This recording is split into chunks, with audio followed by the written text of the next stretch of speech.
Welcome everyone. First, I would like to thank everyone who has followed or subscribed. I'm trying very hard to make this work right, along with my full-time job, so thank you. Okay, let's look at news in a nutshell. This one is short but needs to be said, because I really don't know what the hell is wrong with people these days. I'm seeing more and more stories about children being abused or killed for no reason, except for the parents not wanting them anymore, or wanting to deal with them. This just pisses me off. If you don't want to deal with everything that comes with having a child, then don't have them or give them up to someone who will love and care for them. So many good people want a child to love and care for but can't have their own for some reason, or whatever the situation may be. Okay, with that being said, let's do this.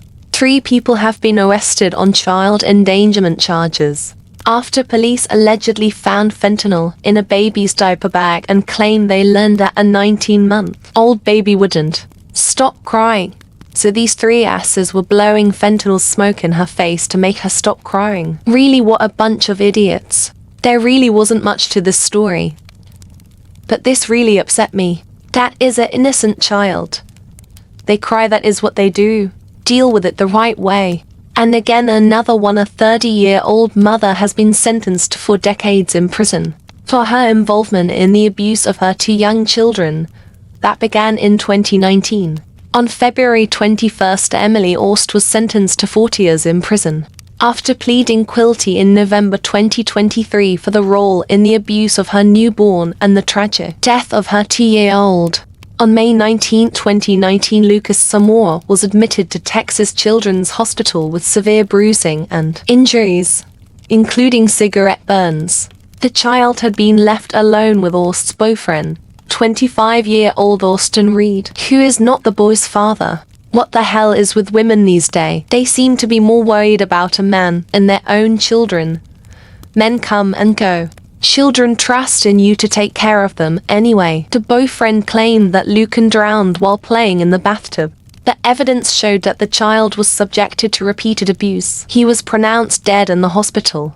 At the time of his death, Aust was pregnant with this man's child and gave birth on December 2019. While she was in recovery after a cesarean section, the father was in care of the newborn. In January 2020, he brought the 5-week-old infant to the hospital with a dislocated elbow, X-rays revealed multiple injuries, including a brain bleed, a broken arm and burns on the baby's fingertips, along with head trauma likely from shaking the small child.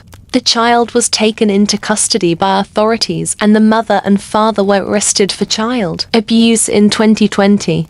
The home was described as unfit for any child, with photos showing drug paraphernalia and signs of drug abuse. The father admitted to using meth, marijuana, and Xanax when the children substandard injuries. The mother also admitted to drug use, which escalated following the first child's death.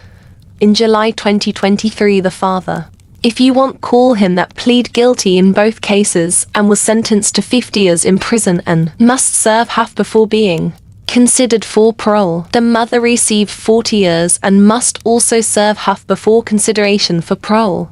To you older folks like me, remember the days when the worst that would happen with kids was a fist fight, if that. Not anymore. Now children are killing other children too often.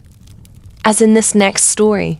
2 cousins aged 10 and 12 have been charged with murder for beating a 3-year-old girl to death while the partner and left 8 kids home alone while they went gambling. Why would this happen? What would make child do things like this? The boys have not been identified because of their ages.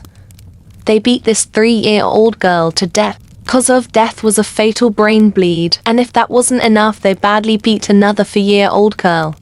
One of the other children called 911 on February 12, 2024 to report that the child was not breathing and there were no adults home. The child did not know the address, so police had to knock on several doors in the neighborhood, located in Baton Rouge. Soon after, the mothers arrived home and admitted that they were at the casino, and that they left the children home alone, including an 11-month-old baby. What is really sad is they left these children knowing that the 12-year-old murder suspect has been known to be violent with the younger children. One of the mothers claimed she knew that her nephew had a history of violence against other children. And the other mother said she had seen bruises on one of her other daughters after she was left alone with the boy, but she just ignored her children's pleas for help. Blessing was found unresponsive and suffered a brain bleed and bruising and cuts to her face and body likely caused by blunt force trauma. She passed on February 14. Okay, if you have money to go to the casino, you have money to pay for proper child care. And knowing this older child was violent towards the other children. These kinds of things really are upsetting, because it could have been avoided if the parents would just stop and think for a minute about the situations they are leaving these children in. Rest in peace to all these and any other children that are lost by the fault of others. Let me know what you think should happen to these boys and the parents of this beautiful little girl. Thank you all for joining me today. Come back soon for another story. Please take time to like and subscribe. I'm going to bed now. Be safe. Take care of you and the ones you care about. Good night all.